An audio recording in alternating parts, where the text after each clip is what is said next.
Segunda parte da reportagem sobre novidades das investigações do caso dos 3 assassinatos em Agudos. Esse caminho que a gente vai fazer agora, ele vai ser feito com base, primeiro, naquilo que disse o advogado que auxilia essa família e naquilo que a polícia tem no inquérito policial, que ainda segue na fase policial. A rota de entrada, o lugar de entrada do suposto assassino poderia ter sido essa aqui. Lembrando que aqui ao lado fica a casa onde o Lucas morava com a família. O assassino pode ter feito esse caminho, tem algumas telhas quebradas aqui, e ele vem e acaba pulando, né?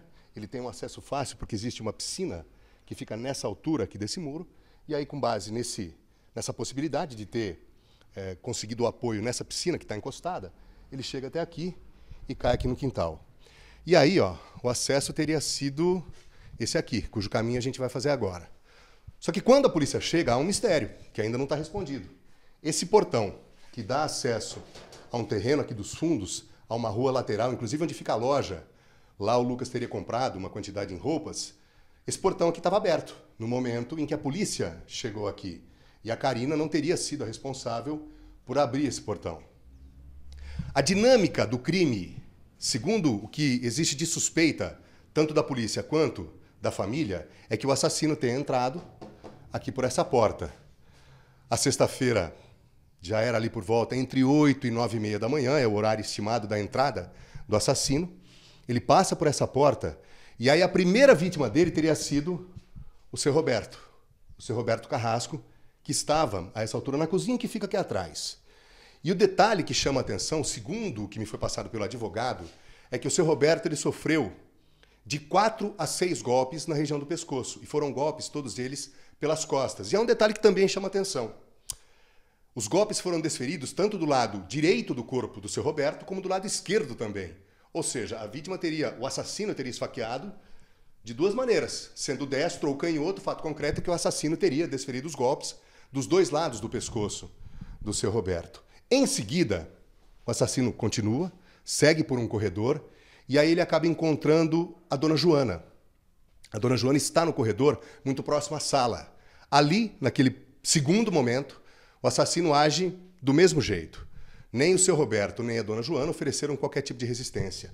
A dona Joana também é morta com essa mesma assinatura, golpes desferidos na altura do pescoço, e aí o assassino teria ficado aqui por um tempo, provavelmente atrás do dinheiro que foi retirado, subtraído aqui da casa, de uma joia e do telefone celular, que pertencia à dona Joana e foi encontrado na cena onde o Lucas caiu, é um acidente, segundo o que diz a polícia, e acabou tendo a morte confirmada num prédio abandonado lá na cidade de Bauru.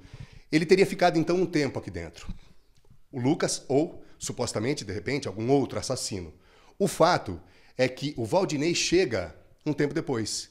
E quando o Valdinei chega, e aí é uma nova informação que surge agora, o Valdinei ele é ferido pelo assassino, ele teria levado o primeiro golpe, assim que ele entra, e o assassino possivelmente tem ouvido o portão e a porta se abrirem, no momento em que o Valdinei entra na cena de crime, o assassino estava escondido atrás daquela porta, da porta da entrada.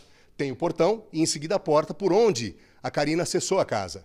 E ali o assassino, escondido atrás da porta, dá um golpe, desfere um golpe nas costas do Valdinei. Só que o Valdinei, ao contrário daquilo que vinha sendo dito até agora, o Valdinei reage.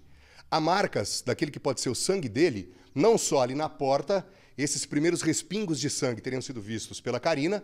E aí o que acontece? Logo em sequência, no ato contínuo, o Valdinei ele vai tentar se defender. Ele se defende, tenta se defender em alguns momentos e aí acaba caindo ali perto daquele sofá onde foi encontrada, melhor dizendo, uma quantidade muito grande de sangue. A essa altura, as 3 vítimas já, todas elas assassinadas. Portanto, o Valdinei teria sim reagido, porque, repito, o sangue dele foi encontrado do ponto onde ele é esfaqueado a primeira vez, até onde ele foi encontrado já sem vida, alguns metros, existem alguns metros que separam, 3 ou 4 metros, e aí o fato então é que ele teria se defendido. E aí, o assassino, já satisfeito com tudo aquilo que produziu aqui, ele volta pelo mesmo caminho e há uma suspeita.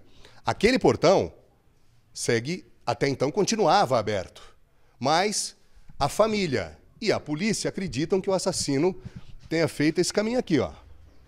O assassino tenha voltado em direção à rua, Só que para não sair direto ali na Avenida João Pessoa, que é bastante movimentada, ele teria se apoiado aqui no suporte do ar-condicionado, teria deixado essas marcas aqui na parede dos pés, teria se apoiado aqui e aí depois pulado aqui a cerca elétrica para poder então acessar a casa que fica ao lado, e essa casa que fica ao lado era onde o Lucas vivia com a família.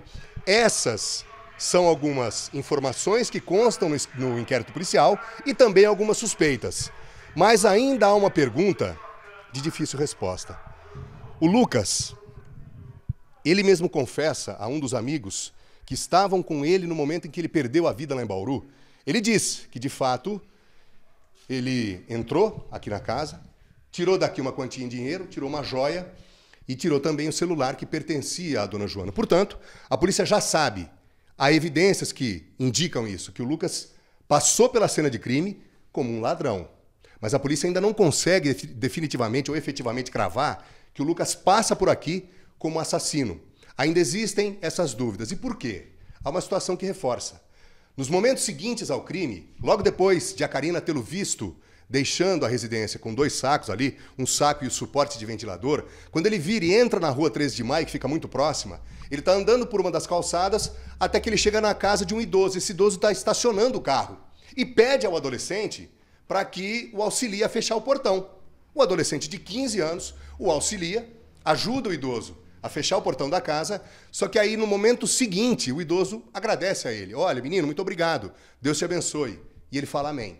Testemunhas disseram que o Lucas não apresentava nenhum tipo de excitação que poderia ser característica de um assassino que acabou de cometer um triplo assassinato. Portanto, essa pergunta, a polícia segue contra o tempo para achar a resposta definitiva.